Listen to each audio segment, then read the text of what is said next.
Okay, good evening to all, happy new year to all.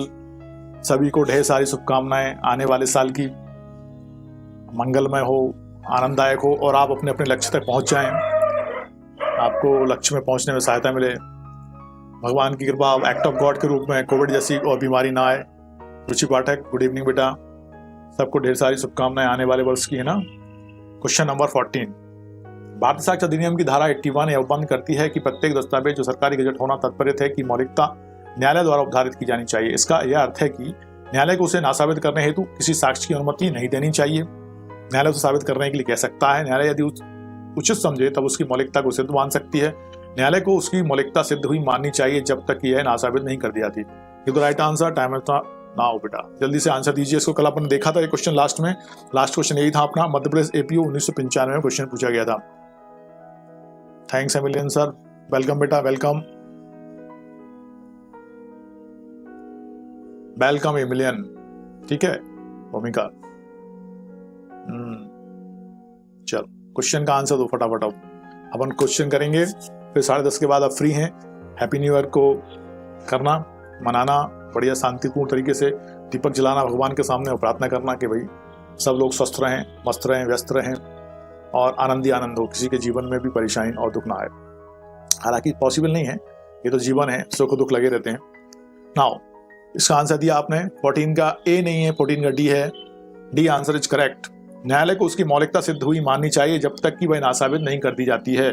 भारतीय साक्ष्य अधिनियम की धारा 4 पैरा 2 के अनुसार जहां कहीं इस अधिनियम द्वारा यह निर्दिष्ट है कि न्यायालय किसी तथ्य की उपधारणा करेगा जब तक वह नासाबित नहीं कर दिया जाता, वहां न्यायालय ऐसे तथ्य को साबित मानेगा। अतः न्यायालय को उसकी मौलिकता सिद्ध हुई माननी चाहिए जब तक कि वह नासाबित नहीं कर दी जाती है।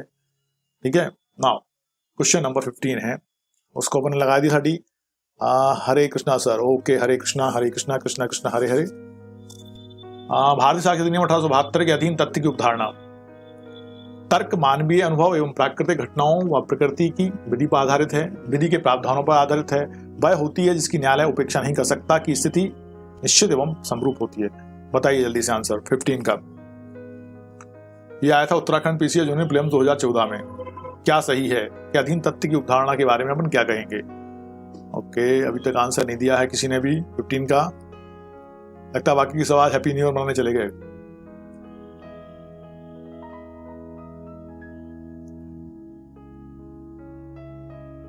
हाँ 15 का ये रोमिका बिल्कुल सही। तर्क मानवीय अनुभव एवं प्राकृतिक घटनाओं व प्रकृति विधि पर आधारित है। क्या तथ्य की उपधारणा इन सब पे आधारित है, तर्क पे, मानवीय अनुभव पे, प्राकृतिक घटनाओं व प्रकृति की विधि पर, है ना। इसलिए 16 का नहीं 15 का बी आंसर बिल्कुल सही है। रुचि 15 है वो, है ना। 15 का ए आंसर बिल्कुल सही है, बी नहीं है। नाउ क्वेश्चन नंबर 16, साक्ष्य विधि के अंतर्गत किसी इलेक्ट्रॉनिक अभिलेख के संबंध में यह उपधारणा करने हेतु कि उस अभिलेख पर इलेक्ट्रॉनिक हस्ताक्षर जो किसी विशिष्ट व्यक्ति का होना तात्पर्य है, ऐसे व्यक्ति द्वारा किया गया है अभिलिखित अभिलेख होना चाहिए। 3 वर्ष, 5 वर्ष, 6 वर्ष पुराना और 10 वर्ष पुराना। क्वेश्चन ध्यान से पढ़ना। कौन सा अभिलेख है? उस अभिलेख पर इलेक्ट्रॉनिक हस्ताक्षर जो किसी विशिष्ट व्यक्ति का होना तात्पर्य है, ऐसे व्यक्ति द्वारा किया गया अभिलेख होना चाहिए। 3 वर्ष पुराना, 5 वर्ष पुराना, 6 वर्ष और 10 वर्ष। 3 years old, 5 years old, 6 years old, 10 years old। भूमिका ने कहा 16 का सी 5 years बिल्कुल सही है। अजीत दांगी, गुड इवनिंग बेटा। 16 का डी आंसर और सी आंसर बिल्कुल सही है, जिसमें लिखा है कि 5 years पुराना होना चाहिए इलेक्ट्रॉनिक अभिलेख। उससे संबंधित यह आया था आपका राजस्थान एपीओ 2015 में, झारखंड में आया, एमपी में आया और यूपी सिविल में आया है। साक्ष्य अधिनियम की धारा 90A आईटी एक्ट 2000 द्वारा अंतस्थापित है। 5 वर्षीय पुराने इलेक्ट्रॉनिक अभिलेख के बारे में उपधारणा का प्रावधान करती है। इसके अनुसार यदि कोई इलेक्ट्रॉनिक अभिलेख 5 वर्ष पुराना है तो उसे अभिलेख पर जिस व्यक्ति का हस्ताक्षर होना तात्पर्य है, न्यायालय उपधारणा कर सकेगा कि हस्ताक्षर उसके द्वारा ही किए गए हैं। नाउ क्वेश्चन नंबर 17, किसी दस्तावेज को स्वयं सिद्ध होने के लिए कितने कालावधि पूर्व निष्पादित किया जाना चाहिए? अब दस्तावेज की बात हुई, इलेक्ट्रॉनिक अभिलेख की बात नहीं हो रही है। 10 years, 40 years, 30 years और 20 years। बताइए 17। गुड इवनिंग साना। सेक्शन 90A, ओके सही है। नाउ क्वेश्चन नंबर 17, कितने वर्ष पुराना होना चाहिए उसको? रोमिनी ने कहा 17 का बी, 30 ईयर्स। ओके, बिल्कुल सही, 17 का बी बिल्कुल सही है। अजीत डांगी ने भी कहा 17 का बी। मध्य प्रदेश विभाजन 1983, 83 और 1989 2 टाइम्स रिपीट हो चुका है ये 30 वर्ष, और बार बार आता है। अच्छा क्वेश्चन है, आएगा, आता है। ठीक है। भारत संविधान अधिनियम की धारा 90 के अनुसार, सेक्शन 90 के अनुसार, यदि किसी 30 वर्ष पुराने दस्तावेज को उचित अभिरक्षा में पेश किया जाता है, न्यायालय यह निर्धारित कर सकेगा कि ऐसे दस्तावेज पर हस्ताक्षर और उसका प्रत्येक अन्य भाग जिसका किसी विशिष्ट व्यक्ति के अभिलेख में होना तात्पर्य है, उस व्यक्ति के हस्तलेख में है और निष्पादित अथवा अनुप्रमाणित दस्तावेज होने की स्थिति में यह निर्धारित कर सकेगा कि वह उन व्यक्तियों द्वारा सम्यक रूप से निष्पादित तथा अनुप्रमाणित किया गया था, जिनके द्वारा उसका निष्पादित एवं अनुप्रमाणित होना तात्पर्य है। नाउ क्वेश्चन नंबर 18, 30 वर्ष पुरानी एक प्रमाणित प्रतिलिपि जो कि धारा 90 भारतीय साक्ष्य अधिनियम की शर्तें पूरी करती हो, उसके संबंध में न्यायालय अवधारणा करेगा, अवधारणा कर सकेगा, अवधारणा नहीं करेगा, उपयुक्त में से कोई नहीं। बताओ क्या करेगा न्यायालय? 18 झारखंड सिविल जज प्रीलिम्स 2014, अवधारणा करेगा, अवधारणा कर सकेगा, अवधारणा नहीं करेगा, उपयुक्त में से कोई भी नहीं। क्या करेगा न्यायालय 18 में? आप लोगों के नेट स्लो चल रहे हैं लगता है। 18 का भी बिल्कुल सही दिया है रोमिका ने, साइना ने। ओके, अवधारणा कर सकेगा, जैसा कि अभी मैंने आपको सेक्शन का 90 का डेफिनेशन बताया था, उसके हिसाब से अवधारणा कर सकेगा। न्यायालय क्या करेगा? अवधारणा कर सकेगा, उपधारित कर सकेगा, मतलब अवधारणा कर सकेगा। ठीक है, मे प्रिज्यूम, यस, अवधारणा कर सकेगा। नाउ क्वेश्चन नंबर 19, एक दस्तावेज का द्वारा लिखित होना कहा जाता है वह दस्तावेज उचित अभिरक्षा में से पेश किया गया है अगर उस दस्तावेज का 30, 20, 15, 12 वर्ष पुराना होना तात्पर्य साबित किया गया है, तो न्यायालय यह निर्धारित करेगा कि वह काके हस्तलेख में है। सेम क्वेश्चन है, बस इसको डिफाइन करना अलग तरीके से किया गया है। बताइए आंसर। 19 छत्तीसगढ़ सिविल जज, MP सिविल जज और झारखंड सिविल जज में 2015, 2014 और 1989 में आया है। 3 टाइम्स रिपीट हो चुका है क्वेश्चन। अच्छा क्वेश्चन है, इस पे क्वेश्चन आते ही हैं इस सेक्शन पे। ओके, सेक्शन 4 भूमिका, सेक्शन 4 क्या? हाँ, सेक्शन 4 उसका मैं प्रिज्यूम बिल्कुल सही है। 19 का ये सही है, यहाँ पे बिल्कुल सही है। ओके, 30 वर्ष। ओके, और सबने आंसर दिया है, पूजा ने, अजीत ने, और बाकी सब लोग कहाँ गए? रुचि गायब हो गई। 20 दस्तावेज जो 30 वर्ष पुराना है कि निम्नलिखित में से दस्तावेज के किस भाग के बारे में न्यायालय द्वारा सत्य होने की उपधारणा नहीं की जाती है? हस्ताक्षर, हस्तलेख, दिनांक, अंतर्वस्तु। अब यहाँ पे क्वेश्चन है, दस्तावेज 30 वर्ष पुराना है कि निम्नलिखित में से दस्तावेज के किस भाग के बारे में न्यायालय द्वारा सत्य होने की उपधारणा नहीं की जाती है? ठीक है, दस्तावेज तो है पुराना, लेकिन अब उसमें उसकी जो क्या है जिसपे वो विश्वास नहीं करेगा, उपधारणा नहीं करेगा सत्य होने की? हस्ताक्षर है, हस्तलेख है, दिनांक है, या अंतर्वस्तु? बताइए जल्दी आंसर। 20 राजस्थान JLO 2014 कौन सी चीज है? हाँ भूमिका,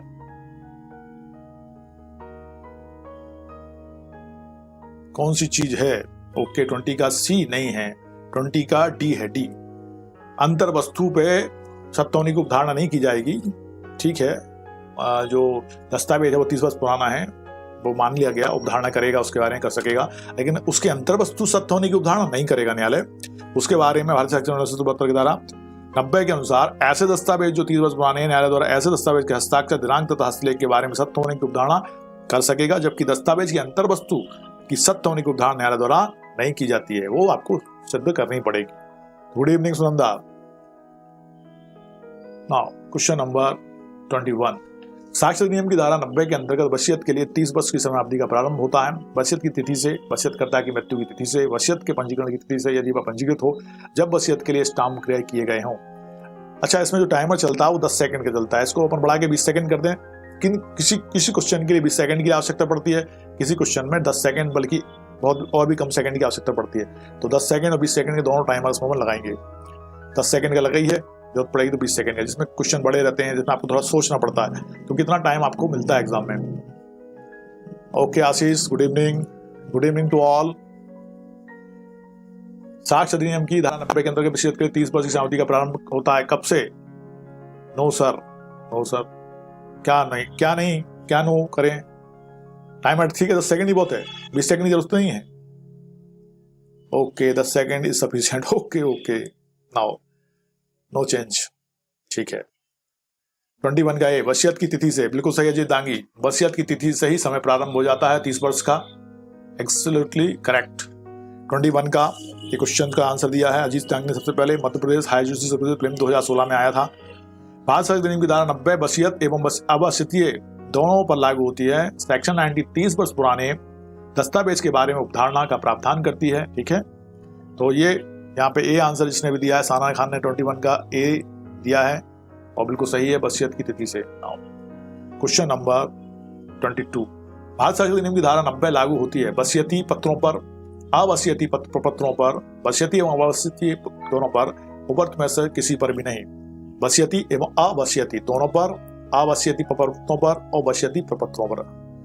बताइए जल्दी से किस पे लागू होती है। अभी जो मैं एक्सप्लेन किया था मैंने, उसमें बात आई थी, तो आपको नहीं भी पता हो तो वो सुनी होगी आपने, तो आप आंसर राइट दे सकते हैं।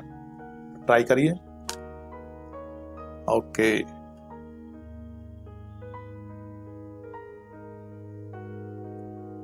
ट्वेंटी टू का ए, नसुंदा ने कहा 22 का ए, साना भी का 22 का, रोमिका ने 22 का सी आंसर इज करेक्ट। ये आया था उत्तराखंड पीसीए जूनियर फिल्म 2008 में। अभी मैंने बताया था ना, फिर सुना नहीं लगता आपने ध्यान से। वसीयती एवं अवसीयती दोनों पर सेक्शन 90 वसीयती एवं अवसीय दोनों पर लागू होती है, ठीक है। सेक्शन 90 बताता है कि ये वसीयती एवं अवसीय दोनों पर भी लागू होती है। इसलिए सही आंसर क्या है, पूजा ने कई सही कहा, अजीत ने भी सही कहा है।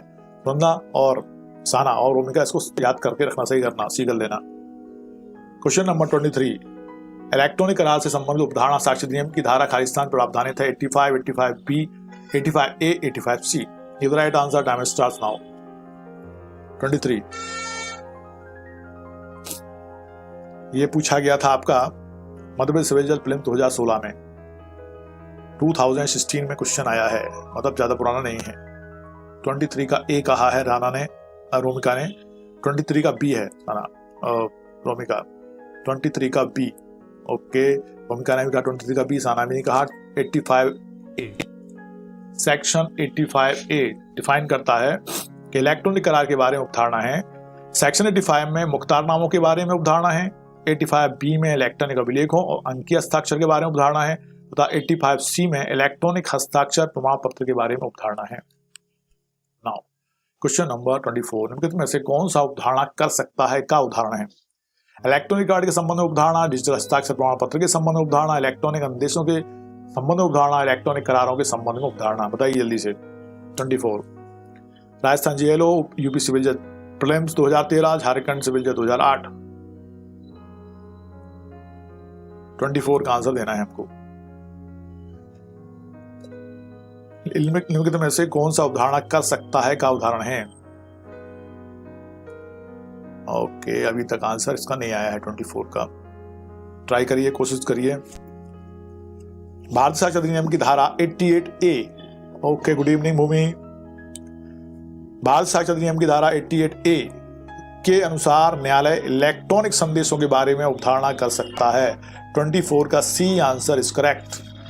क्या के बारे में उपधारणा करेगा, इलेक्ट्रॉनिक संदेशों के संबंध में उपधारणा करेगा। Section 88A, section 88A, section 88A के बारे में उपधारणा कर सकेगा। 24 का सी कहा पूजा ने, आशीष ने, बिल्कुल सही। दीपक ने कहा 24 का ए, दीपक सी आंसर इज करेक्ट। इसको सही करना, उपधारणा कर सकता है। सेक्शन 88 इस बारे में कहता है इलेक्ट्रॉन संदेशों के संबंध में। क्वेश्चन नंबर 25, उच्चतम न्यायालय द्वारा वैकल्पिक विवाद विस्तारण प्रक्रियाओं तथा सिविल प्रक्रिया संहिता की धारा 89 से संबंधित विधि घोषित की गई है। दिनेश कुमार बनाम यूसुफ अली के मामले में, अफगान इंफ्रास्ट्रक्चर लिमिटेड बनाम चेरियन बर्की कंस्ट्रक्शन कंपनी के मामले में, बिमलेस बनाम न्यू इंडिया इंश्योरेंस कंपनी के मामले में और स्टैंडर्ड चार्टर्ड बैंक बनाम पी नोबल कुमार के मामले में। बताइए, आइडिया हो तो बताओ, नहीं फिर मैं बताता हूं। राजस्थान जुडिशियल सर्विस फिल्म 2013, 25 का बी दिया है रोमिका ने, बिल्कुल सही रोमिका, फास्ट एंड बिल्कुल सही है। अफगान इंफ्रास्ट्रक्चर लिमिटेड बनाम चेरियन बर्की कंस्ट्रक्शन कंपनी के मामले में, बिल्कुल सही, राइट आंसर। के मामले में उच्चतम न्यायालय ने संहिता की धारा 89 संबंधित विधि को स्पष्ट करते हुए कहा है कि धारा के अधीन वैकल्पिक विवाद समाधान हेतु मामले को तब तक नहीं प्रेषित किया जा सकता जब तक कि विवाद के किसी पक्षकार को सहमत ना हो। सिविल न्यायालय धारा के अधीन अपनी शक्ति का प्रयोग करते हुए पक्षकारों के सहमत ना होने पर भी मध्यस्थम हेतु मामले को नहीं भेजेंगे। ठीक है, तो ये विधि है। क्वेश्चन नंबर 26, 25 का बी था, भूमि ने कहा, सारा ने कहा 25 का डी, 25 का बी। जिनने भी आंसर दिया वो बिल्कुल सही है, बी इज करेक्ट आंसर है ना। और मान लो हमारे गलत भी होते हैं आंसर तो हमको इन्फिनिटी होने की आवश्यकता नहीं है, बल्कि सही करने की आवश्यकता है, क्योंकि ये तो सिर्फ अपना मॉक टेस्ट चलते रहते हैं, है ना। यहाँ हमको परेशान होने की आवश्यकता बिल्कुल नहीं है, बल्कि हमको यहाँ पे खुश होने की आवश्यकता है कि हमको वो क्वेश्चन हमसे नहीं बन रहा था तो हमको आ गया, तो आगे हम ऐसी गलती नहीं करके अपने क्वेश्चन को सही कर लेंगे और मार्किंग करवाएंगे। क्वेश्चन नंबर 26, भारत संघ अधिनियम की धारा 85A के अंतर्गत न्यायालय द्वारा किस प्रकार की करार की अवधारणा की जा सकेगी? लिखित करार, मौखिक करार, इलेक्ट्रॉनिक करार, इनमें से कोई भी सही नहीं है, बताइए। 26 का सी कहा है रोमिका ने, वेरी फास्ट एंड सही है। उत्तराखंड पीसीएस जूनियर प्रीलिम्स 2014 में पूछा गया था, मध्य प्रदेश एडीपीओ में पूछा गया है और यूपी सिविल जज में पूछा गया है। 26 का सी आंसर दिया है रोमिका ने, पूजा ने, बिल्कुल सही। इलेक्ट्रॉनिक करार की बात करता है, सेक्शन 85A, बिल्कुल सही है, 85A। नाउ क्वेश्चन नंबर 26, मुख्तारनामा से संबंधित उपधारणा है। विधि की खंडनीय उपधारणा, तथ्य की उपधारणा। विधि की खंडनीय उपधारणा विधि व तथ्य दोनों प्रकार की उपधारणा है, बताइए जल्दी से। 27, राजस्थान जेएलओ 2014, विधि की कैसी उपधारणा है? मुख्तारनामा से संबंधित उपधारणा। मुख्तारनामा क्या होता है जानते हो ना? मुख्तारनामा क्या होता है? Thanks sir, Romika welcome. Okay, Romika ने कहा 27 का सी, विधि की खंडनीय उपधारणा है। ओहो, रोमिका खंडनीय उपधारणा नहीं है, विधि की खंडनीय उपधारणा है, विधि की खंडनीय उपधारणा है। भारत साक्ष्य अधिनियम की धारा 85 के अनुसार न्यायालय उपधारित करेगा कि हर ऐसा दस्तावेज जिसका मुख्तारनामा होना और नोटरी पब्लिक या किसी न्यायालय, न्यायाधीश, मजिस्ट्रेट, भारतीय काउंसिल, इंडियन काउंसिल या उप काउंसिल या केंद्रीय सरकार के प्रतिनिधि के समक्ष निष्पादित और उस द्वारा अधिप्रमाणीकृत होना तात्पर्य है। ऐसे निष्पादित और अधिप्रमाणीकृत की गई थी। मतलब मुख्तारनामा क्या होता है? वकील यूज करते हैं ना उसको, मुख्तारनामा को। Yes, advocate memo, yes you are right. इसको इंग्लिश में कहते हैं एडवोकेट मेमो, मुख्तारनामा, जिसपे अपन साइन करते हैं, वकील साइन करता है और अपने क्लाइंट के भी साइन करा के उसको न्यायालय पेश करता है कि उनकी तरफ से वो रिप्रेजेंटेटिव है। ओके, 27 का सी आंसर जिसने भी दिया है बिल्कुल सही है, और सी नहीं भी है, ए आंसर बिल्कुल सही है। विधि की खंडनीय उपधारणा है, सी नहीं है, ए है, वो धोखे से बोल दिया था मैंने। विधि की खंडनीय उपधारणा, A is correct answer. Okay, ठीक है। 27 का वकालतनामा, yes. 28, when a document purporting to be a power of attorney duly authenticated as required by law is produced, the court can take it as conclusive proof. The court may presume its execution and authentication. The court shall presume its execution and authentication. Nothing is required to be proved. बताइए 28 का answer क्या होगा? Bihar PCS junior prelims 1999 में पूछा गया था।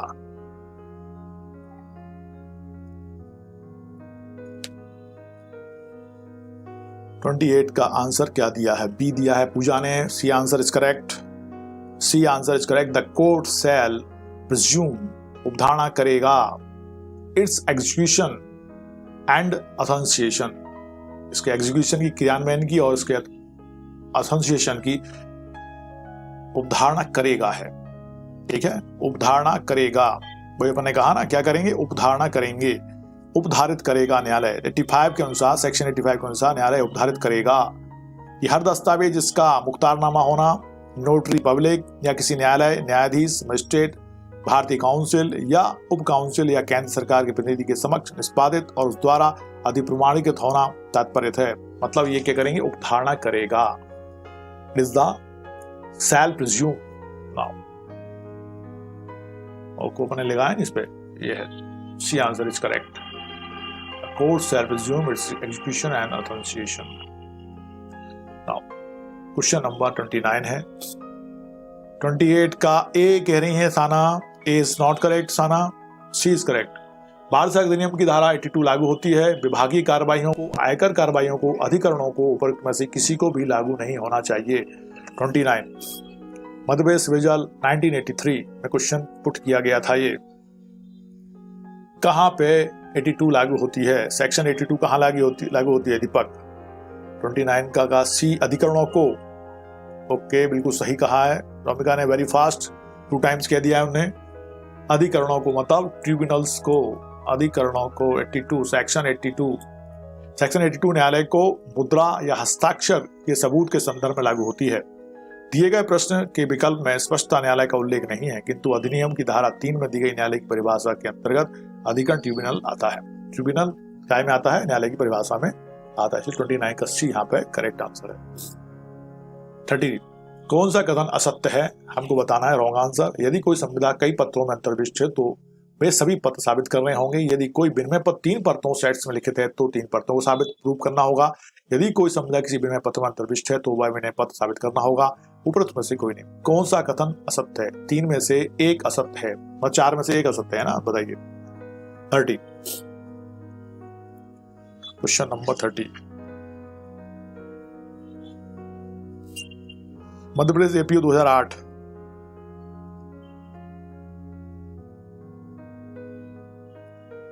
30 का B answer दिया है। यदि कोई विनिमय पत्र 3 परतों सेट्स में लिखित है तो 3 परतों को साबित प्रूव करना होगा। 3 परतों सेट्स में लिखित है तो 3 परतों को साबित प्रूव करना होगा। बिल्कुल सही, exactly, B answer is correct, बिल्कुल सही कहा है। मतलब यह असत्य है क्योंकि एक साथ वो बने हैं, तो जब एक साथ बने हैं तो एक को प्रूव कर देंगे तो सारे प्रूव हो जाएंगे।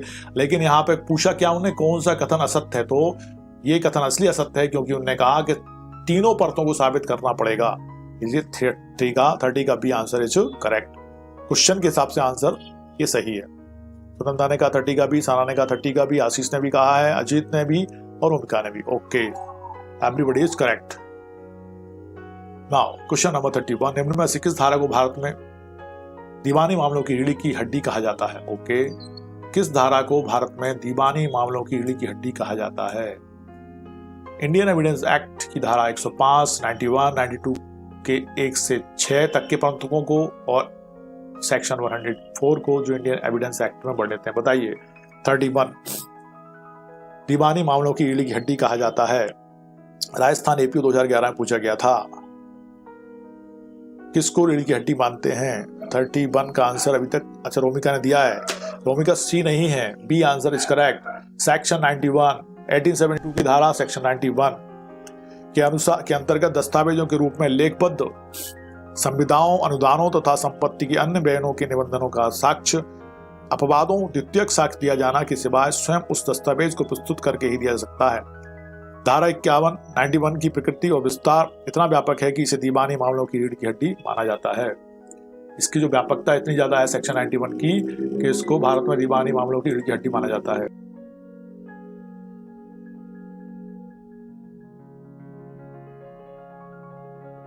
तो 31 का बी आप सही कर लेंगे और उसको समझ लेंगे ना, और देख चेक भी कर लेना उसको जाके एक बार 91 को किताब के अंदर एक्ट में देखना, और एक्ट में ज्यादा समझ में नहीं आए तो उठा के फिर उसकी कमेंट्री बुक पढ़ लेना एक बार 91। नाउ क्वेश्चन नंबर 32, कोई 30 वर्ष पुराना दस्तावेज जो उचित अभिरक्षा से प्रस्तुत हुआ है का सम्यक निष्पादन तथ्यात्मक उपधारणा है, खंडनीय वैधानिक उपधारणा है, खंडनीय वैधानिक उपधारणा है, तथ्यात्मक एवं वैधानिक दोनों तरह की उपधारणा है। कोई 30 वर्ष पुराना दस्तावेज उचित अभिरक्षा से प्रस्तुत हुआ है का सम्यक निष्पादन की बात हो रही है। 32, मध्यप्रदेश विजय 2005-6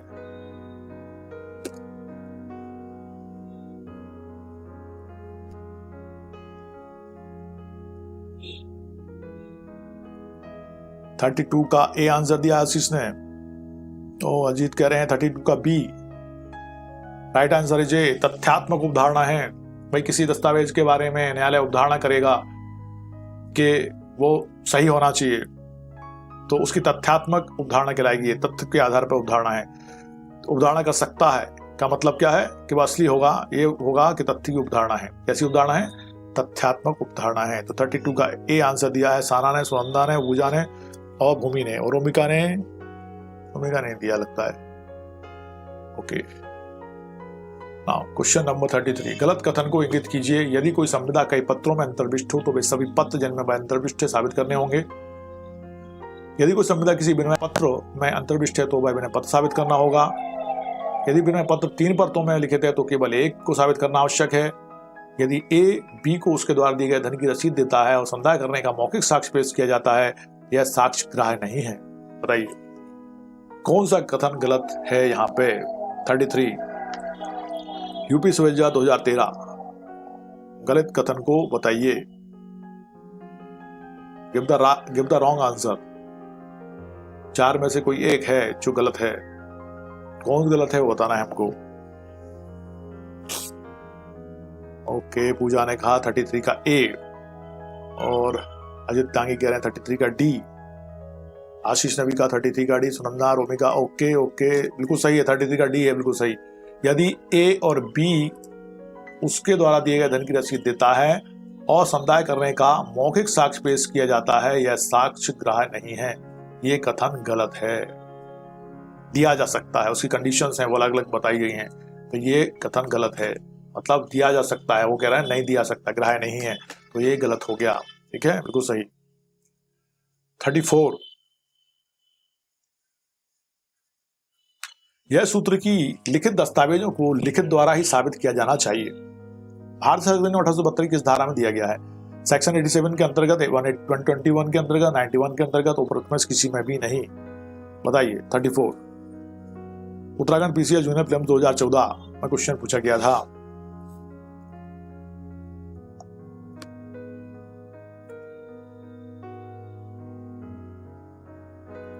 थर्टी 34 का रोमिका ने कहा बी, अजित ने भी कहा बी, सुनंदा भी कह रही है बी, आशीष ने भी कहा B. Okay, everybody is correct. Section 91 इस बारे में प्रावधान करता है, किस बारे में कि लिखित दस्तावेजों की लिखित द्वारा ही साबित किया जाना चाहिए। बिल्कुल सही है।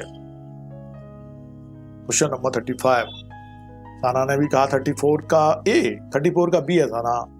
पूजा ने कहा 34 का बी, भूमि ने कहा 34 का बी। नाउ क्वेश्चन नंबर 35, आबा को उस धनराशि की भुगतान की रसीद देता है जो बा ने आ को किया है, इस विषय में मौखिक साक्ष्य दिया जाता है। भारत संविधान अधिनियम की धारा 91 के अंतर्गत साक्षी स्थिति क्या है। यह ग्राह्य है या संगत है, यह ग्राह्य नहीं है, यह द्वितीयक साक्ष्य है। बताइए, अभी अपन ने देखा था आबा को उस धनराशि की भुगतान की रसीद देता है जो बा ने आ को किया है, इस विषय में मौखिक साक्ष्य दिया जाता है। भारत संविधान अधिनियम की धारा 91 के अंतर्गत साक्षी स्थिति क्या है। अभी अपन ने देखा था, उसके हिसाब से आंसर दे सकते हैं अपन इसका।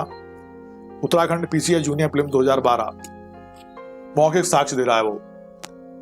और आशीष ने कहा 35 का ए और 35 का बी। सुनंदा ने कहा, रोमिका भी 35 का ए कह रही है। A is correct, not C, not C नहीं है, ए इज आंसर करेक्ट है।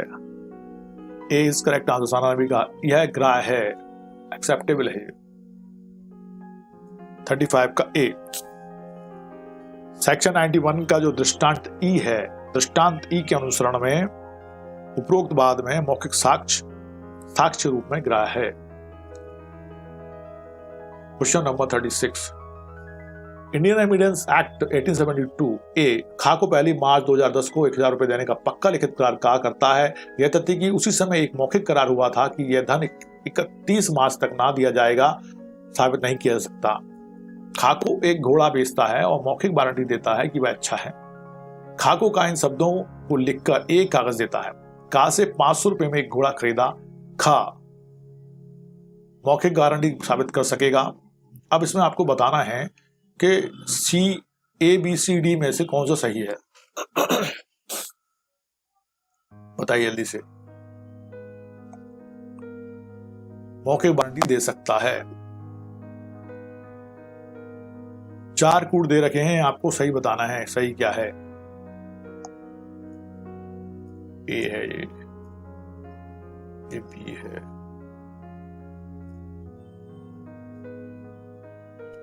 थर्टी 36 का सी कहा है, दोनों सही हैं।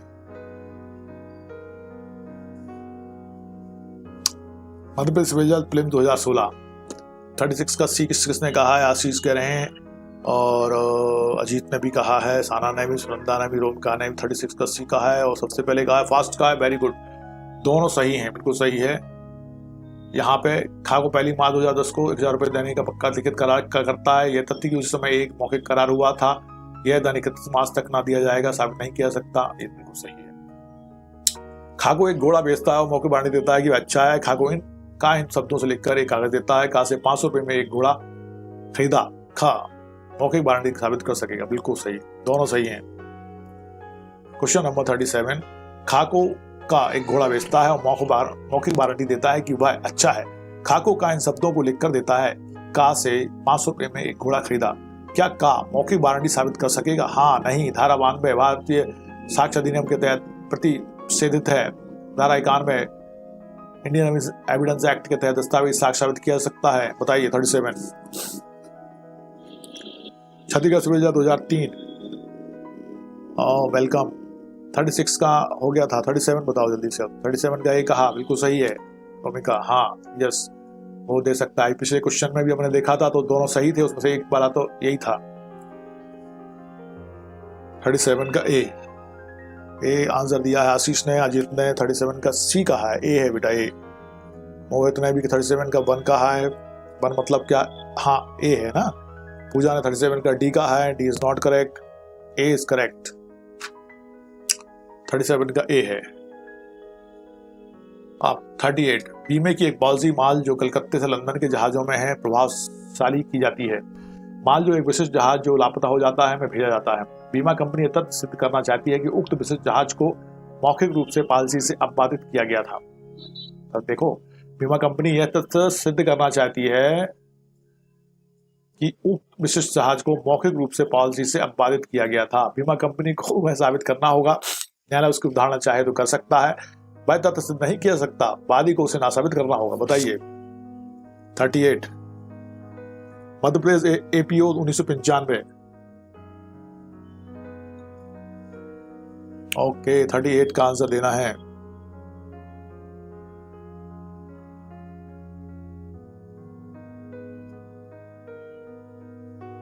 और 38 का ए, 38 का ए नहीं है। सी आंसर दिया है अजीत ने और आशीष ने। मोहित, सी आंसर इज करेक्ट। वह तथ्य सिद्ध नहीं किया जा सकता सेक्शन 92 के द्वारा। सेक्शन 92 का जो दृष्टांत है, सेक्शन 92 का दृष्टांत ए, उसके अंतर्गत इसके बारे में डिफाइन किया गया है कि ऐसा मौखिक साक्ष्य वो नहीं दे सकता है। 38 का सी आंसर इज करेक्ट। भूमिका साना 38 का सी है। क्वेश्चन नंबर 39, दस्तावेज को अवैध कर देने वाले तथ्यों का मौखिक साक्ष्य ग्रहित है। दस्तावेज को अवैध कर देने वाले तथ्यों का मौखिक साक्ष्य ग्रहित है। सेक्शन 92 के प्रमुख 1 के अधीन, 92 के प्रमुख 2 के अधीन, 92 के प्रमुख 4 के अधीन, 92 के प्रमुख 6 के अधीन, इंडियन एविडेंस एक्ट। बताइए 39। झारखंड पीसीआई जूनियर प्रीलिम्स 2012 किसके अधीन? सेक्शन कौन सा है जो दस्तावेज को अवैध कर देने वाले तथ्यों का मौखिक साक्ष्य ग्रहित करता है? 39 का ए कहा आशीष ने।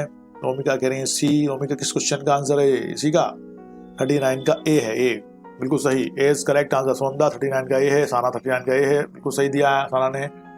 साक्ष्य अधिनियम की धारा 92 के परंतु 1 के अधीन, सेक्शन 92 के परंतु प्रोविजो 1 के अधीन, वहीं सेक्शन 92 के परंतु 1 के अनुसार ऐसा कोई तथ्य मौखिक साक्ष्य द्वारा साबित किया सकेगा जो किसी दस्तावेज को अविधिमान्य बना दे या जो किसी व्यक्ति को दस्तावेज संबंधी किसी डिग्री या आदेश का हकदार बना दे।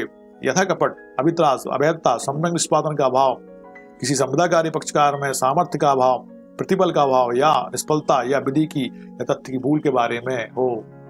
ठीक है, नाउ क्वेश्चन नंबर 40 नंबर का क्वेश्चन आ गया हमारा। लिखित अनुबंध के बारे में न्यायालय ने निम्नलिखित में कौन सा मौखिक साक्ष्य ग्रहण करने में भूल की है? लिखित अनुबंध के बारे में न्यायालय ने निम्नलिखित में कौन सा मौखिक साक्ष्य ग्रहण करने में भूल की है? अनुबंध प्रतिफल रहित था। अनुबंध में उल्लिखित ब्याज की शर्त नहीं ठहरी थी। अनुबंध प्रतिवादी से धोखे से निष्पादित करा लिया गया था। अनुबंध प्रतिवादी से जो अनपढ़ है बिना समझाए निष्पादित करा लिया था।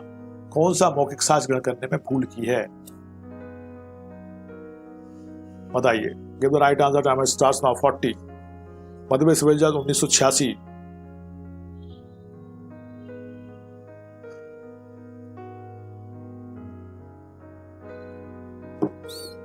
40 का बी कहा आशीष ने, very fast Ashish, good, nice.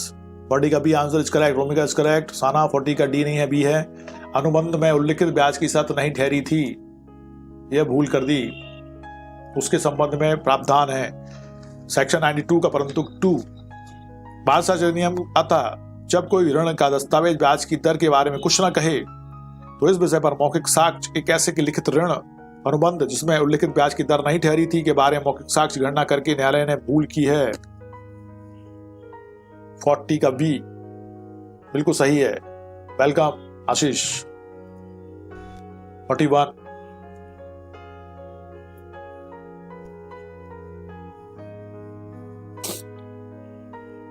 41 आपराधिक मामलों में विशेषकर प्रत्यक्षदर्शी गवाहों के साक्ष्य का मूल्यांकन करते समय सूक्त फाल्सस इन ऊनो फाल्सस इन आमनीवस लागू नहीं किया जा सकता, यह कहा गया है पंजाब राज्य बनाम अजायब सिंह में, बैंकर स्वामी बनाम अभियोजन अधिकारी आंध्र प्रदेश राज्य न्यायालय में, पंजाब राज्य बनाम एसएस सिंह में, हरिश्चंद्र बनाम दिल्ली राज्य में।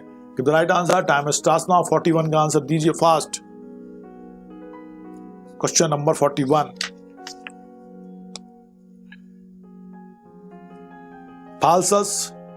फाल्सस इन आमनीवस लागू नहीं किया सकता, इसका मतलब क्या है? फाल्सस इन आमनीवस इसका मतलब है एक बात में असत्य, हर बात में असत्य।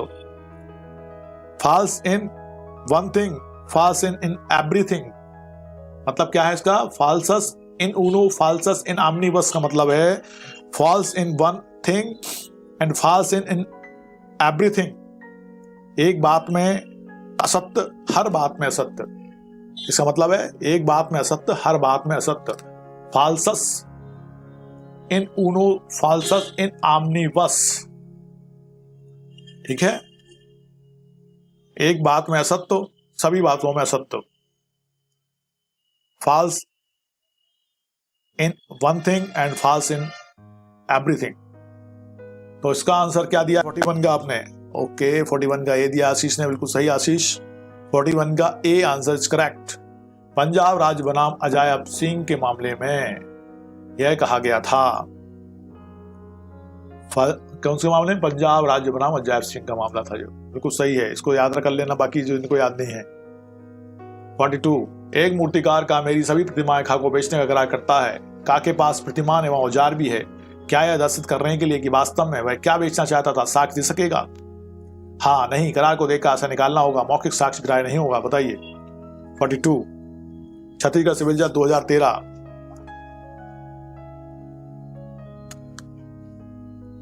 (42) का आंसर दो जल्दी। 42 का आंसर देना है हमको जल्दी से। अरे सब कहां चले गए भाई? 42 का ये आशीष ने कहा, हाँ बिल्कुल सही आशीष। यह दर्शित करने के लिए वास्तव में भाई यह क्या बेचना चाहता था, भारतीय साक्ष्य अधिनियम धारा 98 के अधीन साक्ष्य दे सकता है। धारा 98 के अनुसार ऐसी लिपि का जो पढ़ी ना जा सके या सामान्यतः समझी ना जा सके, विदेशी अप्रचलित पारिभाषिक स्थानिक और प्रांतीय शब्द प्रयोगों का, संपेक्षाक्षरों का और विशिष्ट भाव में प्रयुक्त शब्दों का अर्थ दर्शित करने के लिए साक्ष्य दिया जा सकेगा, है ना। यह सेक्शन 98 का दृष्टांत के अंतर्गत आता है। तो 42 का ए आंसर बिल्कुल सही है। आशीष, पूजा, अजीत, ओके, लगभग सबने सही दिया है। यस, दिया जा सकेगा। क्यों दिया जा सकेगा? क्योंकि एक मूर्तिकार का मेरी सभी प्रतिमाएं खाको बेचने का करार करता है, का के पास प्रतिमान एवं औजार भी हैं, तो क्या यह दर्शित करने के लिए वास्तव में क्या बेचना था साक्ष्य दे सकेगा? बिल्कुल दे सकेगा, क्योंकि वहां पे उसके हथियार औजार भी हैं, औजार थोड़ी बेचना है उसको। का खाको जयपुर में 100 बीघा वाली मेरी संपदा विलेख द्वारा बेचता है। का के पास जयपुर में 100 बीघा वाली एक संपदा है। बात सच में इस धारा के अनुसार इस तथ्य का साक्ष्य नहीं दिया सकेगा कि विक्रयार्थ अभिप्रेत संपदा किसी भिन्न स्थान पर स्थित और भिन्न माप की थी। Section 94, 96, 95, 97 the right answer. Time starts now. 43 UP civil जज 2015 में क्वेश्चन पूछा गया है, किस सेक्शन के अंतर्गत? साना ने कहा ए और 43 का ए कहा है साना। वेरी फास्ट और सही आंसर दिया है आपने। Section 94 is correct. सेक्शन 94 में डिफाइन किया गया है, ये सेक्शन 94 के दृष्टांत पर आधारित है और वो कहता है, जब दस्तावेज में प्रयुक्त भाषा स्वयं स्पष्ट हो और जबकि वह विद्यमान तथ्यों को ठीक ठीक लागू होती हो तब यह दर्शित करने के लिए साक्ष्य नहीं दिया सकता, है ना, कि वो कहाँ की बात कर रहे हैं। जबकि जब स्पष्ट है तो फिर क्या साक्ष्य, तो इंटरप्रिटेशन वही होगा ना, जहाँ पे इंटरप्रिटेशन उतना ही होता है जितना कि वो इंटरप्रेट किया गया है, उससे आगे नहीं होगा, उसकी सीमाओं से बाहर नहीं जाएगा, शब्दों की सीमाओं से, भाव में नहीं जाएंगे। पर या 43 का A section 94 is correct. 44 question number 44,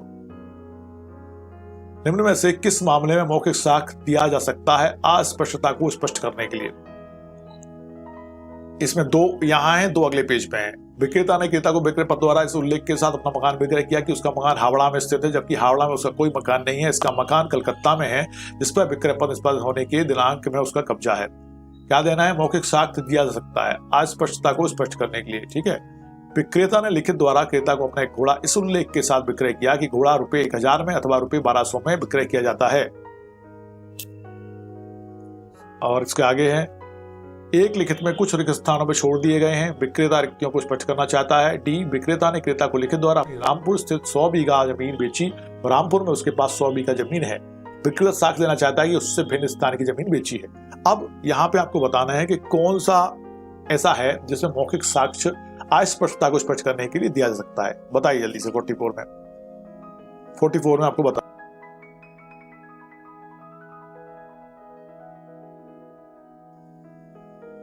44 का डी दिया है पूजा ने। No Pooja, D is not correct, D is not correct. D में क्या है जरा देखें अपन जरा। डी में है, विक्रेता ने क्रेता को लिखित द्वारा अपनी रामपुर स्थित 100 बीघा जमीन बेची और रामपुर में उसके पास 100 बीघा जमीन है। अब बताओ, 100 बीघा जमीन बेची है रामपुर में, 100 बीघा जमीन रामपुर में ही है, लेकिन वो कहना चाहता है कि नहीं कहीं और की जमीन बेची है, तो स्पष्ट करने दिया जाएगा क्या? बताओ आप मुझे, खुद ही बताइए। Yes, A is correct answer. Ashish, A is correct, A is correct answer. यहां पे देखो, विक्रेता ने क्रेता को विक्रय पत्र द्वारा इस उल्लेख के साथ अपना मकान विक्रय किया कि मकान हावड़ा में स्थित है, जबकि हावड़ा में उसका कोई मकान नहीं है, उसका मकान कलकत्ता में है, जिस पर विक्रय पत्र निष्पादित होने के दिनांक में उसका कब्जा है। तो अब यहाँ पे उसको यह स्पष्ट करने दिया जाएगा कि वो कलकत्ते की बात कर रहा था, धोखे से उसने हावड़ा कह दिया है। तो ये तो स्पष्ट कर सकता है, लेकिन जहाँ पहले से स्पष्ट है वहां पे क्या स्पष्ट करेगा?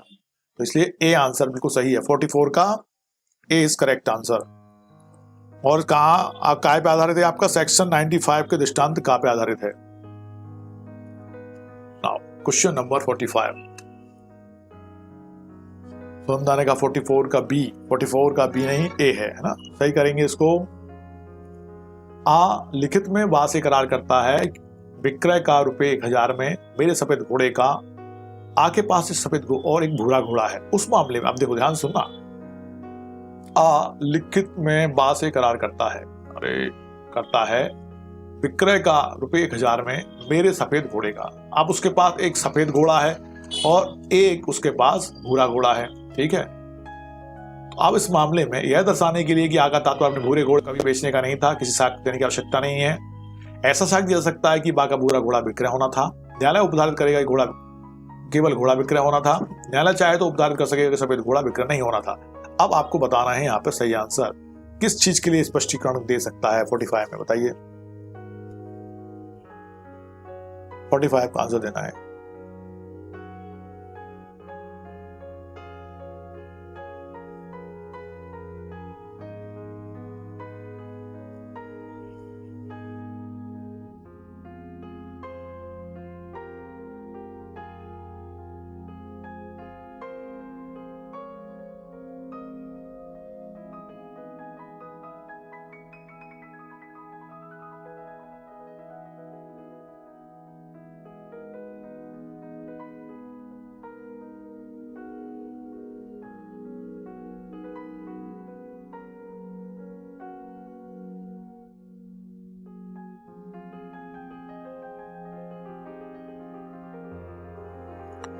एग्जैक्टली बिल्कुल सही, आशीष सही, सुनंदा सही है और सारा ने 44 का ए कहा है। 44 का ए था, 45 का भी ए है, बिल्कुल सही है दर्शाने के लिए। आ का तात्पर्य अपने भूरे घोड़े को कभी बेचने का नहीं था, किसी साक्ष्य को देने की आवश्यकता नहीं है, बिल्कुल सही है। इट इज करेक्ट आंसर, क्योंकि भाई बात सफेद घोड़े की हो रही है, सफेद घोड़ा उसके पास है, उसको वे बेच रहा है, तो अब यहाँ पे स्पष्ट करने की आवश्यकता ही नहीं है किसी साक्षी देने की आवश्यकता नहीं है, भूरे घोड़े को बेचने का कभी उसका नहीं था। बिल्कुल सही है। हाँ, क्वेश्चन नंबर 46। आ लिखित में करार करता है बा को अपना घोड़ा विक्रय करने का, रुपए 1000 में या 1500 में। आ लिखित में करार करता है बा को अपना घोड़ा विक्रय करने का 1000 रुपए या 1500 रुपए में। यह दर्शाने हेतु कि क्या मूल्य दिया जाना था, साक्ष्य नहीं दिया सकता।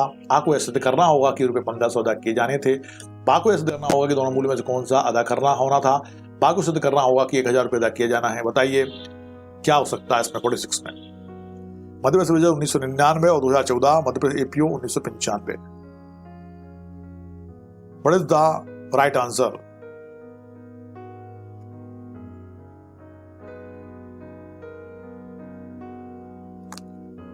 What 46 का आंसर दिया जाए। 46 का आंसर दो फास्ट। अजीत दांगी ने दिया वेरी फास्ट और बिल्कुल सही दिया बेटा।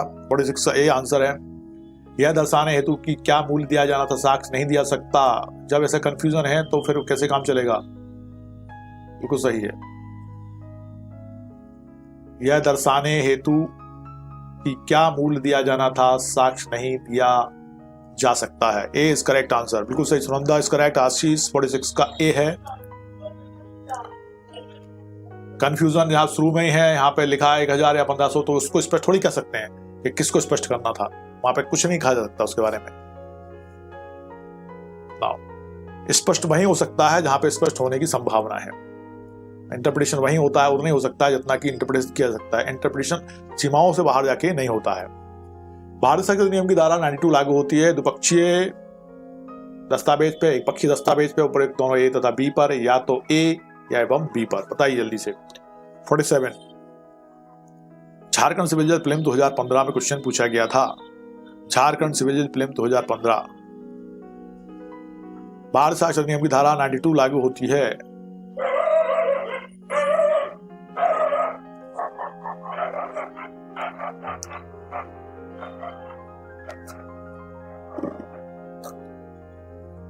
फोर्टी 47 का ए कहा है आशीष ने और समंदा ने कहा 47 का C. Not C is not correct, A is correct. द्विपक्षीय दस्तावेज, दोनों पक्ष के दस्तावेज पे सिर्फ 92 लागू होती है। दोनों पक्षों के दस्तावेज पर लागू होती है। ठीक है, तो ए इज करेक्ट आंसर। भारत शासन नियम की धारा 92 लागू होती है द्विपक्षीय दस्तावेजों पे। ओके, 47 का ए। सी इज नॉट करेक्ट, इसको सही करना। Question number 48। बासा आ भाड़े पर लेता है और एक कार्ड देता है जिसमें लिखा है कमरे 200 रुपए प्रति माह। एक मौखिक करार की निबंधनों के अंतर्गत भागता भोजन भी था सिद्ध करने के लिए आ को मौखिक साक्ष्य देता है। ऐसा साक्ष्य इंडियन एविडेंस एक्ट की धारा 91 के अंतर्गत अग्राह्य है, 92 के अंतर्गत अग्राह्य है, ग्राह्य है, विसंगत है। बताइए जल्दी से answer. Give the right answer. Time starts now. 48। Madhya Pradesh Vijay 1996। Section 92 के अंतर्गत यह मौखिक करार साबित किया जा सकता है कि इसके अंतर्गत भागता भोजन भी था। दृष्टांत जा। सेक्शन 92 या 48 का आंसर क्या होगा? आप लोगों का नेट लगता है स्लो चल रहा है, ऐसा लग रहा है मुझे। आंसर बड़े स्लो मोशन में धीरे आ रहे हैं। 48 का सी कहा है आशीष ने, सारा ने, सुनंदा। 48 का सी है बेटा, सी। ग्राह्य है, एक्सेप्टेबल है, ग्राह्य है। कैसा है? ग्राह्य है।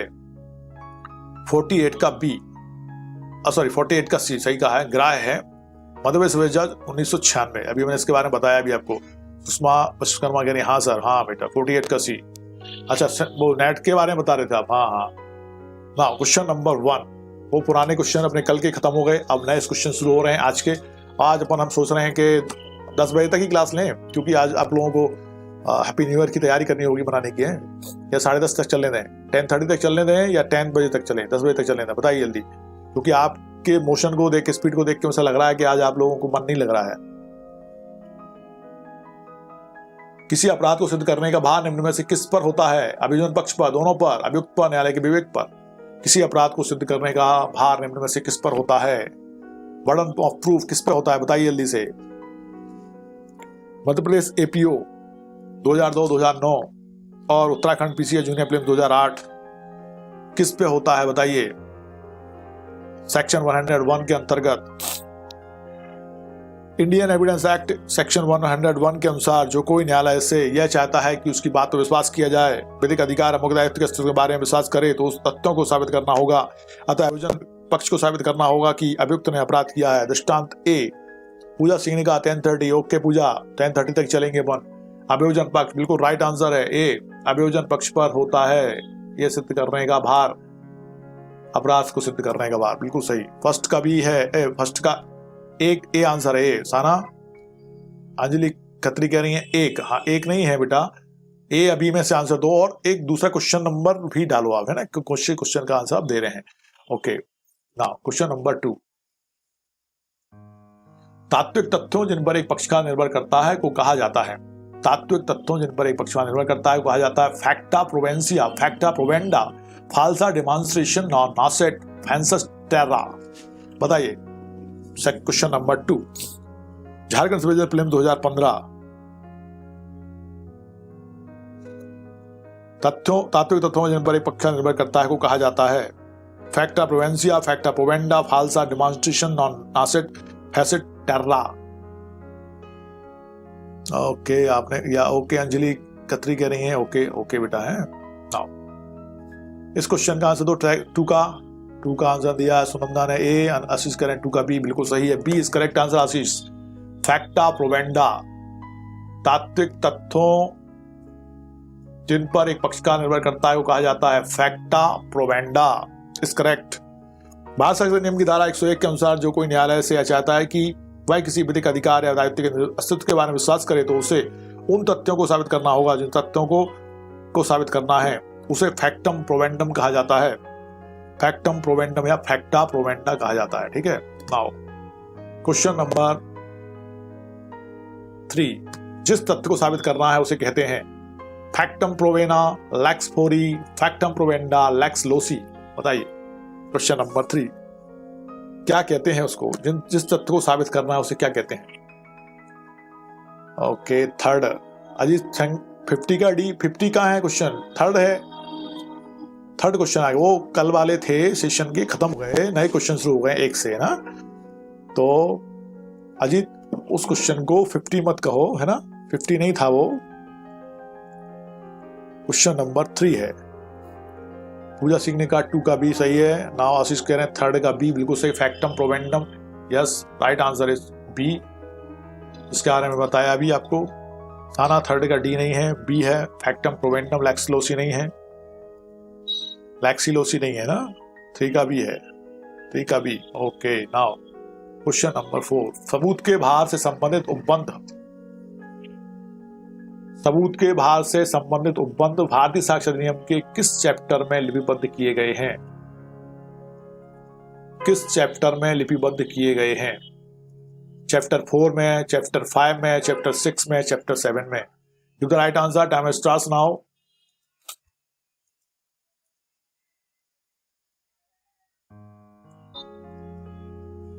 सबूत के भार संबंधित उपबंध भारतीय अधिनियम के किस चैप्टर में लिपिबद्ध किए गए हैं, 4, 5, 6, 7।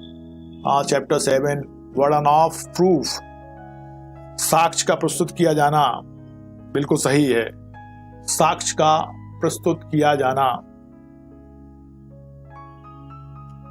बिल्कुल सही है, चैप्टर 7 आपने कहा है। Question number 4 D answer is correct. Chhattisgarh civil 2014 में पूछा गया था, चैप्टर नंबर 7 एकदम सही। Now question number 6, question number 6 पढ़ें और आंसर दें।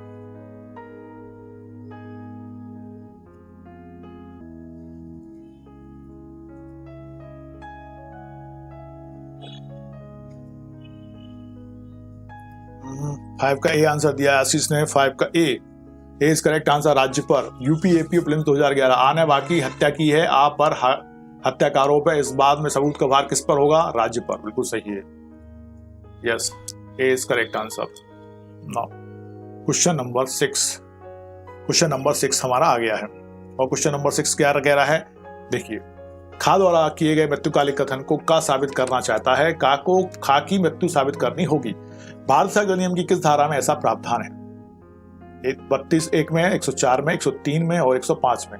इंडियन एविडेंस एक्ट के अंतर्गत। उत्तरांचल सिविल जज 2005 और छत्तीसगढ़ सिविल जज 2007 में क्वेश्चन पूछा गया था।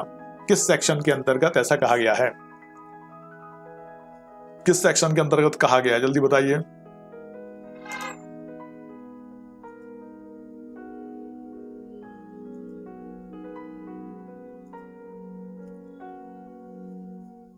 किस सेक्शन के अंतर्गत ऐसा कहा गया है?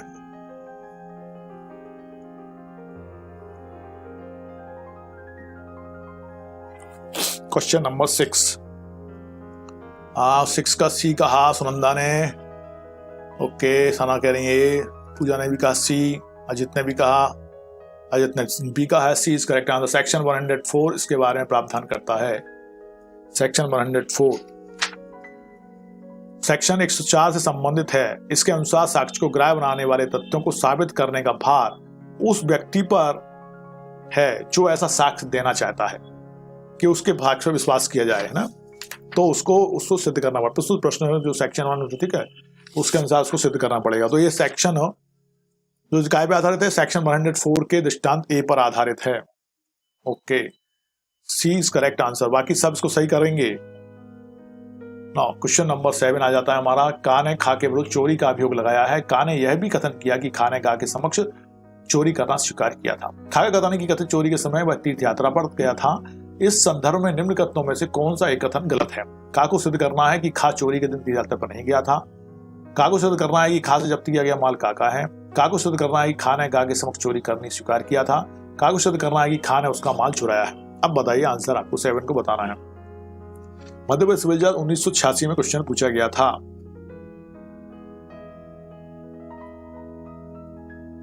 ध्यान से क्वेश्चन को पढ़ के आंसर देना है। टाइमर फिर से स्टार्ट कर देते हैं। 10 सेकंड में काम नहीं बनेगा तो 20 सेकंड में काम चल जाएगा। बताइए 7 का आंसर। Question number 7।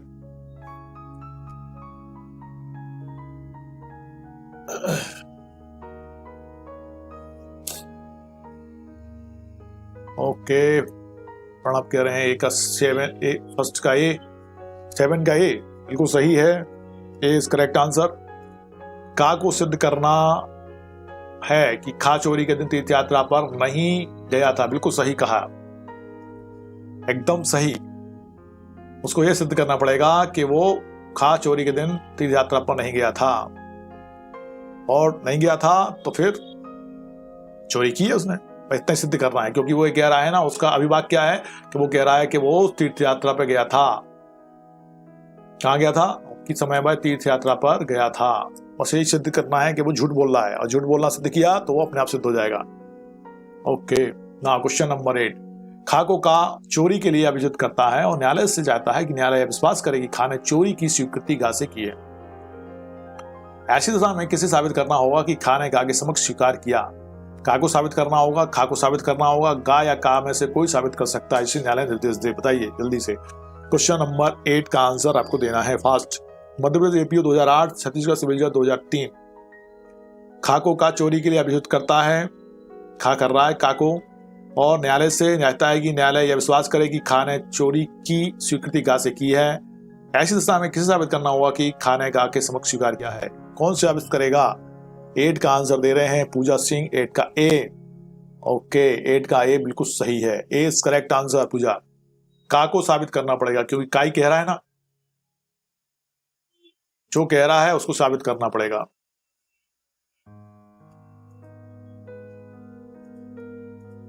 ओके, 8 का बी नहीं है सुनंदा, 8 का ए है। सेक्शन 103 के उपबंधों के अनुसार का को यह साबित करना होगा कि खा ने चोरी की स्वीकृति गा से की थी, क्योंकि ऐसा वही कह रहा है कि उसने उसकी स्वीकृति गा के साथ की है। तो इस सिद्ध करने का भार भी उस पर आ जाता है जो कहता है कि उसकी बात मानी जाए। दृष्टांत का सेक्शन 103। 8 का ए, 8 का A answer is correct. Question number 9। Indian evidence act 1872 की किस धारा के अनुसार, किस धारा के अनुसार किसी बाद या कार्रवाई में सबूत का भार उस व्यक्ति पर होता है जो असफल हो जाएगा यदि दोनों में से किसी ओर से भी कोई साक्ष्य न दिया जाए? 101, 103, 102 और 104।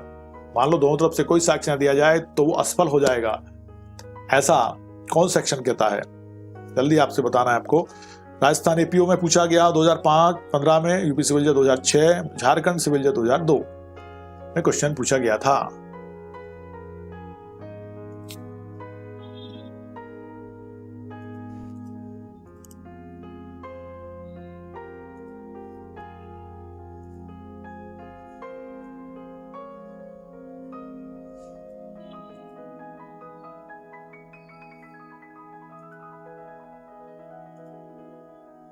नाइन का बी किसने दिया है? 9 का बी सुनंदा कह रही है 9 का बी, अजित ने कहा, ओके, पूजा ने कहा, थाना ने भी, और आशीष ने कहा 102, बिल्कुल सही बी आंसर सबने दिया है। और सेक्शन 102 इस बारे में प्रावधान करता है कि किसी बात या कार्रवाई में सबूत का भार उस व्यक्ति पर होता है जो असफल हो जाएगा यदि दोनों में से किसी ओर से भी कोई साक्ष्य न दिया जाए। ठीक है, बिल्कुल सही, 102 बिल्कुल सही है।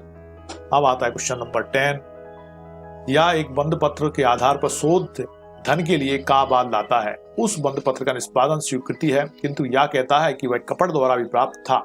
जिस बात का प्रत्याख्यान करता है, सबूत का भार या पर है, राज्य पर है, का पर है, का या एवं या दोनों पर है? बताइए।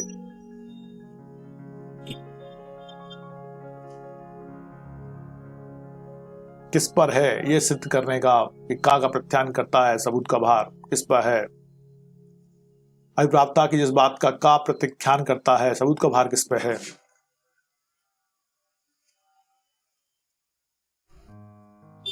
बताइए। क्वेश्चन नंबर 10, मध्यप्रदेश सिविल जज 1996।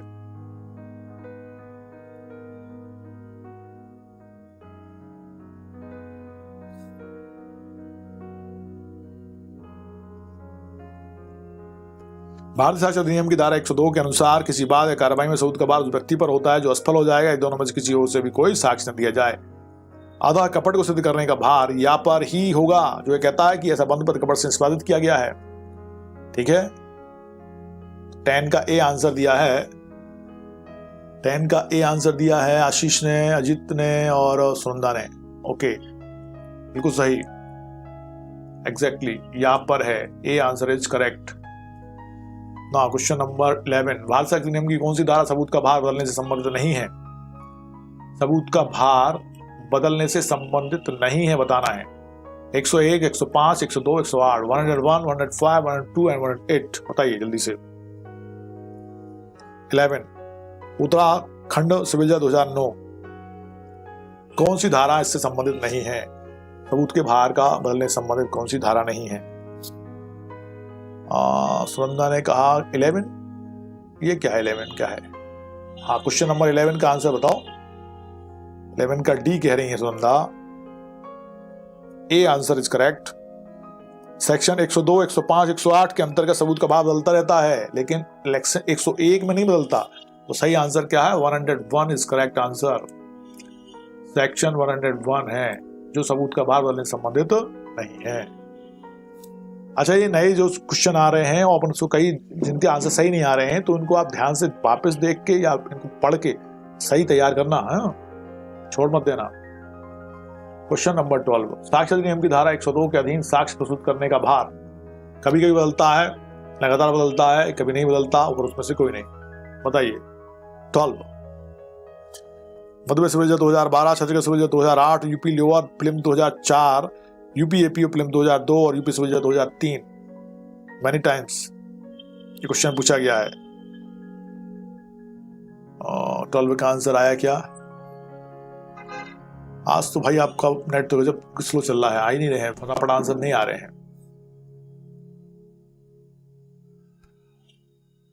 टॉल्वे का सी कहा है। ओके, अजित सिंह दागी ने कहा, साना ने भी कहा टॉल्वे का सी इज करेक्ट आंसर। लगातार बदलता रहता है, बिल्कुल सही है। इससे संबंधित प्रावधान 1 मिनट में बताता हूं मैं। भारतीय साक्ष्य अधिनियम की धारा 102 के अनुसार किसी बात कार्रवाई में साबित करने का भार उस व्यक्ति पर होता है जो असफल हो जाएगा ये दोनों में से किसी और से कोई साक्ष्य न दिया जाए। न्यायालय में सबूत या साक्ष्य प्रस्तुत करने का यह भार सदैव कार्रवाई में असफल होने की संभावना वाले पक्ष के ऊपर रहता है, अतः यह बदलता रहता है। भाई एक कहता है कि वो उसकी बात सहमत नहीं है तो उसको सिद्ध करना पड़ेगा वो क्यों सहमत नहीं है। वो उससे सहमत हो जाता है तो वो उसके विपरीत कहेगा, दूसरा उसको सिद्ध करेगा, ये सिद्ध करते रहेंगे, इसलिए वो लगातार बदलता रहेगा। बर्डन ऑफ प्रूफ उसके पास चला जाता है जो ये चाहता है कि उसकी बात पर विश्वास किया जाए। वहीं 13 आ जाता है, बात से नियम की धारा 101 के अंतर्गत सबूत का भार विचारणे के दौरान परिवर्तित होता रहता है, कभी परिवर्तित नहीं होता है, परिवर्तित हो सकता है। उक्त ए एवं सी दोनों सही हैं। अभी मैंने आपको बताया था सेक्शन 102, 105, 108 के अंतर्गत सबूत का भार बदलता रहता है, लेकिन 101 के अंतर्गत सबूत का भार कभी नहीं बदलता। आंसर बताइए 13 का आंसर दीजिए fast. Rajasthan judicial service prelim 2015।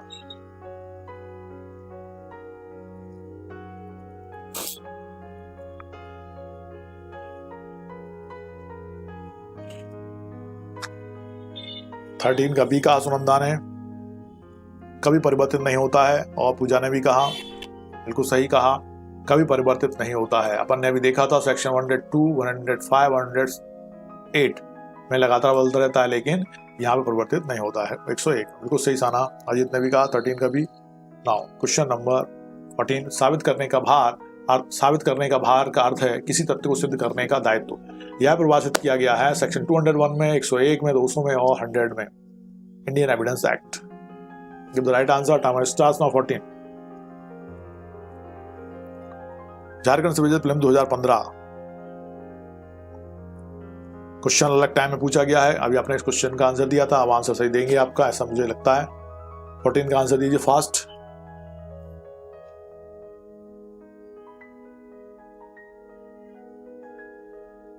Fourteen का बी आंसर दिया है किसने? वेरी फास्ट दिया सुनंदा, और बिल्कुल सही दिया है। और साना ने भी कहा, अमजद भी कह रहे हैं, आशीष भी कह रहे हैं 14 का बी सेक्शन 101 बिल्कुल सही है।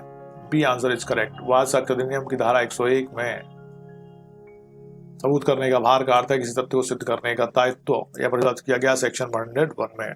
Okay now question number 15, Ajit Singh दागी ने भी दे दिया है आंसर, पूजा भी कह रही 14 का भी, आशीष ने भी कहा। Okay everybody is correct. Now question number 15, साक्ष्य का भार उस व्यक्ति पर होता है जो तथ्य का नकारात्मक दावा करता है, जो तथ्य का सकारात्मक दावा करता है। ए और बी दोनों, उसमें कोई नहीं।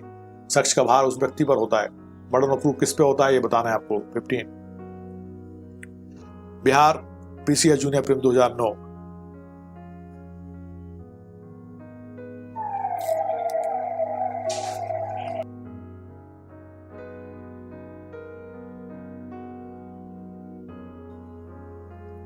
फिफ्टीन का सी कहा साना ने, वेरी फास्ट। सुनंदा ने भी कहा, पूजा ने भी कहा, वेरी फास्ट। ए एवं बी दोनों बिल्कुल सही है, चाहे वो सकारात्मक हो चाहे वो नकारात्मक हो। ये जो तथ्य का दावा नकारात्मक रूप से कर रहा है या सकारात्मक रूप से कर रहा है, तो उसको साक्ष्य का भार उस पर ही है जो ऐसी डिमांड करता है, ऐसी मांग करता है, या ऐसी बात कहता है कि न्यायालय उसकी बात पर विश्वास करे, तो उसके ऊपर बर्डन ऑफ प्रूफ है कि वो उसको सिद्ध करे कि उसकी बात सही है।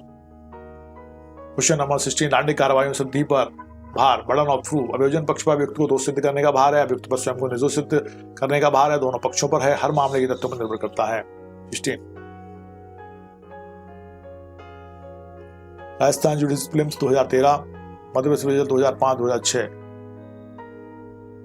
दांडिक कार्रवाइयों में सिद्धि भार, बर्डन ऑफ प्रूफ किसके ऊपर है?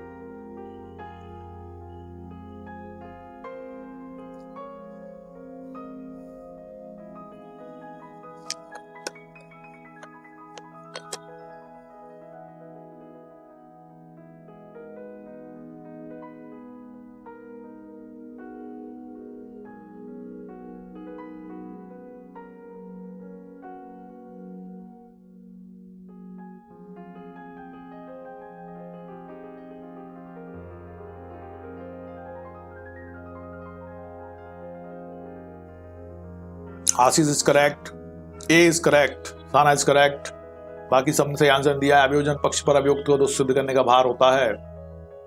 अभियोजन पक्ष पर अभियुक्त को दोष सिद्ध करने का भार होता है किसमें? दांडिक कार्रवाइयों में। इससे संबंधित प्रावधान सेक्शन 101 के अनुसार दांडिक कार्रवाइयों में अभियुक्त के विरुद्ध अभियोग या आरोप को साबित करने का भार अभियोजन पर होता है। On prosecution to prove the guilt और एक्यूज्ड बिहाइंड रीजनेबल डाउट, किसी विशेष बात को साबित करने का भार विधि द्वारा अभियुक्त पर लादा जा सकता है ना, लेकिन सामान्य रूप से तो दांडिक कार्रवाइयों में जो बर्डन ऑफ प्रूफ है किस पे? अभियोजन पक्ष पर होता है। ठीक है, बियॉन्ड रीजनेबल डाउट, तब इसको भार डाल सकते हैं। किसके ऊपर? आपके अभियुक्त पर। तो 16 का ए आंसर जिसने भी दिया वो सही दिया। आशीष ने दिया है, सारा ने दिया है। ओके, नाउ क्वेश्चन नंबर 17 आ जाता है हमारा। फिरोज भाई कामा के आधिपत्य में एक जमीन का भूखंड सांता क्रूज में था। खुदादाद बजंदी दावा करते हैं कि उस जमीन के हकदार भी स्वयं हैं, जिससे फिरोज भाई कामा इनकार करते हैं। खुदादाद बजंदी अपने समर्थन में साक्ष्य प्रस्तुत करते हैं, लेकिन वह साक्ष्य पर्याप्त नहीं है। फिरोज भाई कोई भी साक्ष्य प्रस्तुत करने में असमर्थ है। इन परिस्थितियों में कौन साकथन सही है? खुदादाद बजंदी को डिग्री प्राप्त करने का हक है क्योंकि उसने कुछ ना कुछ साक्ष्य प्रस्तुत किया है। खुदादाद बजंदी डिग्री प्राप्त करने के हकदार है क्योंकि फिरोज कामा ने कोई साक्ष्य प्रस्तुत नहीं किया है। आगे सी है, खुदादाद बजंदी डिग्री प्राप्त करने के हकदार नहीं क्योंकि उन्होंने स्वामित्व सिद्ध करने का भार वहन नहीं किया है। और डी, खुदादाद बजंदी और फिरोज भाई कामा दोनों ही जमीन के हकदार नहीं क्योंकि दोनों में से किसी ने भी अपने दावे को सिद्ध नहीं किया है। बताइए आंसर जल्दी से। ऑप्शन फिर से देख लो चाहो तो 17 के, फिर उधर भी कर दूंगा मैं।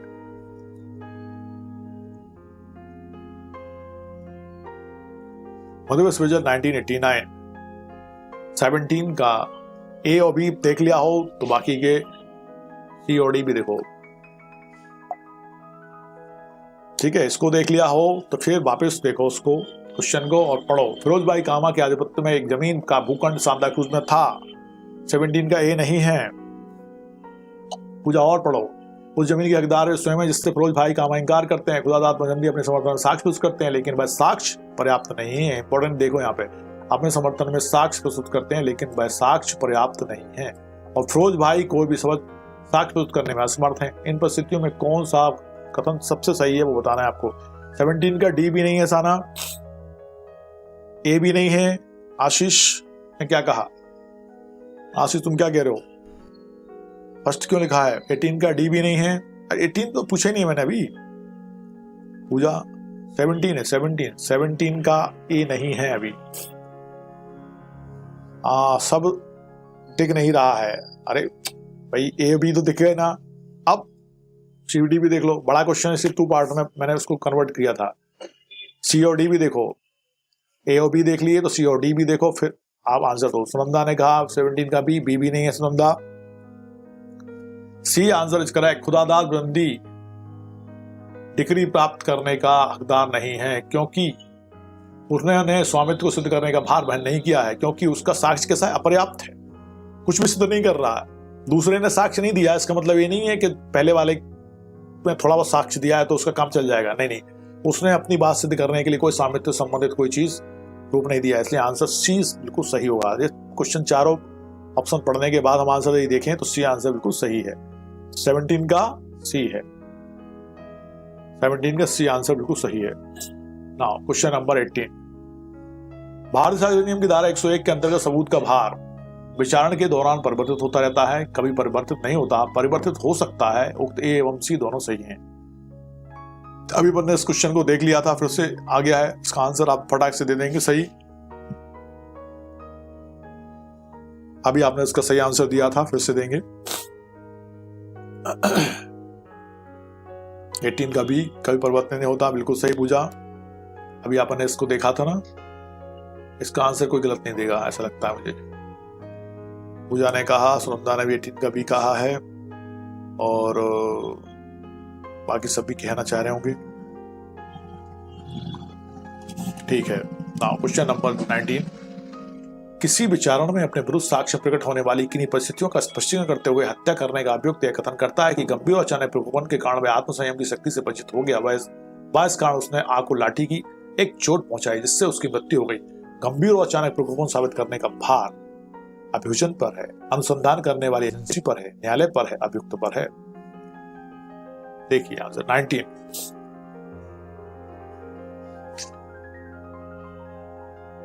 मध्य विश्वविद्यालय 2014, राजस्थान जुडिशियल विद्यालय 2013, यूपी एपीओ 2005, 2007। भाई क्वेश्चन आपने देखा, ध्यान से क्वेश्चन पढ़ो साना। क्या हो रहा है? आ को लाठी की चोट पहुंचाई है जिससे उसकी मृत्यु हो गई। गंभीर और अचानक प्रकोपन को साबित करने का भार किस पर है? किसने किसको चोट पहुंचाई है? अभियुक्त यह कथन कहता है कि गंभीर और अचानक प्रकोपन के कारण वह आत्मसंयम की शक्ति से वंचित हो गया। इस कारण उसने आंखों लाठी की एक चोट पहुंचाई जिससे उसकी मृत्यु हो गई। कौन कह रहा है? अभियुक्त कह रहा है। अभियुक्त कह रहा है तो उसको सिद्ध करना पड़ेगा ना। पुरंदा ने कहा 1930, बिल्कुल सही, अभियुक्त पर।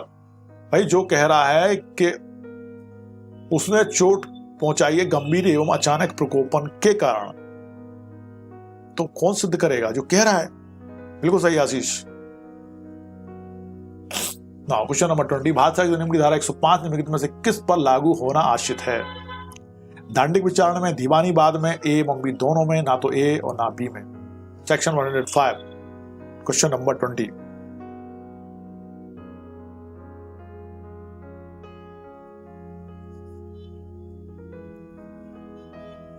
का ए कहा और किसने कहा है? अरे साना मिटा दिया तुमने, कहा था, सही कहा था वो।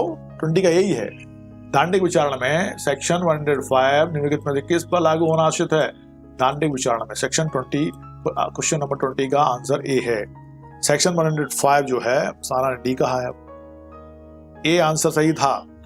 सेक्शन 105 में आईपीसी 860 के साधारण अपवादों धारा 76 से लेकर 106 के मामले में अभियुक्त के ऊपर सबूत के भार डालने के संबंध में उपबंध किया गया है जो दांडिक कार्रवाई होती है। अतः सेक्शन 105 के लिए लागू होना कहां स्थित है? दांडिक विचारण में। तो 20 का ए इज सही, एकदम सही है। साना पहले तुमने डी कहा, ए कहा, वो सही था, फिर तुमने सी कहा, फिर पहले डी कहा फिर सी कहा, जबकि ए आंसर बिल्कुल सही है, दांडिक विचारण में।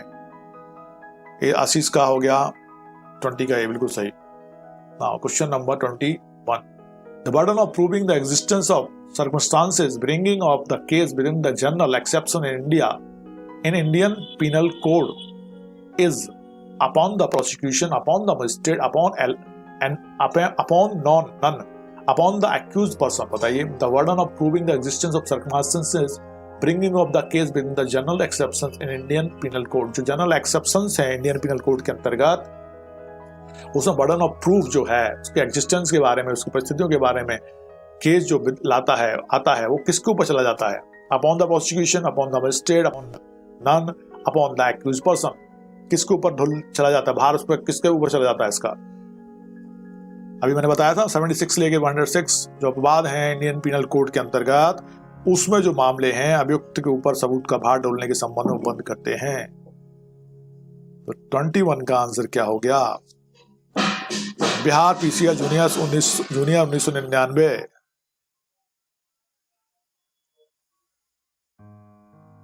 अभी आंसर नहीं आया है 21 का अभी तक। क्यों नहीं आया भाई? 21 का आंसर तो फास्ट। ओके 21 का डी बिल्कुल सही, upon the accuse person.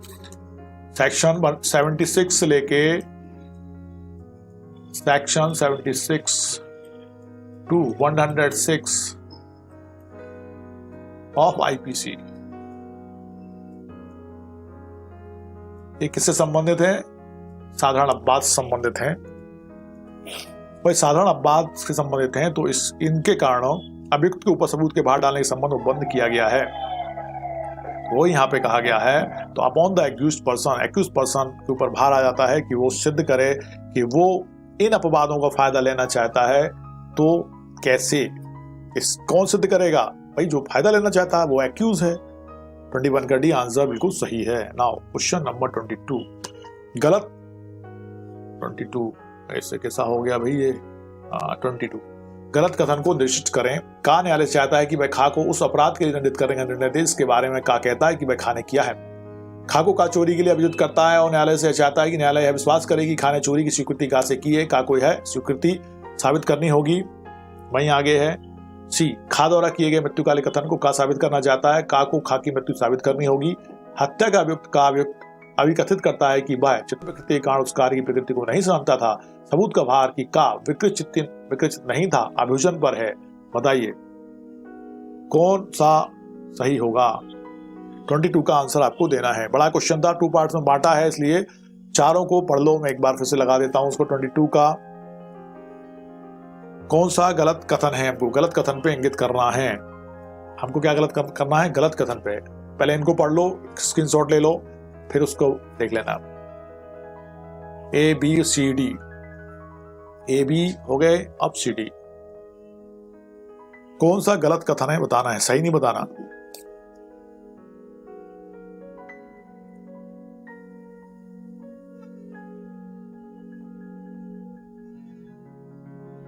Right answer नहीं बताना है हमको, सही आंसर बताना है, वो गलत आंसर बताना है। जल्दी बताओ बेटा, जल्दी, फास्ट, अपना टाइम हो रहा है। आई थिंक 22 का डी कहा पूजा सिंह ने, बिल्कुल सही पूजा, एब्सोल्युटली करेक्ट। हत्या का अभियुक्त का अभिकथित करता है कि वह विकृति के कारण उस कारक की प्रकृति को नहीं जानता था।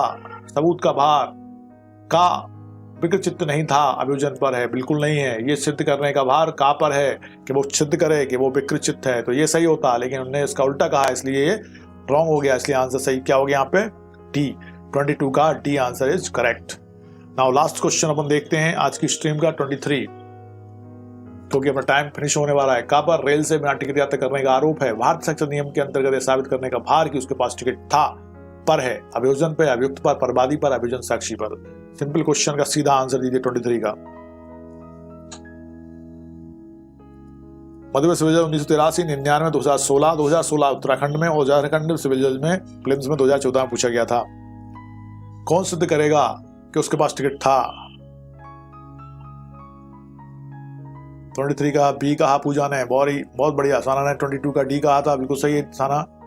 नाउ 23 का बी आंसर बिल्कुल सही, 22 का डी सही है आशीष, और 23 का बी सही है, अभियुक्त सिद्ध करेगा कि उसके पास टिकट था।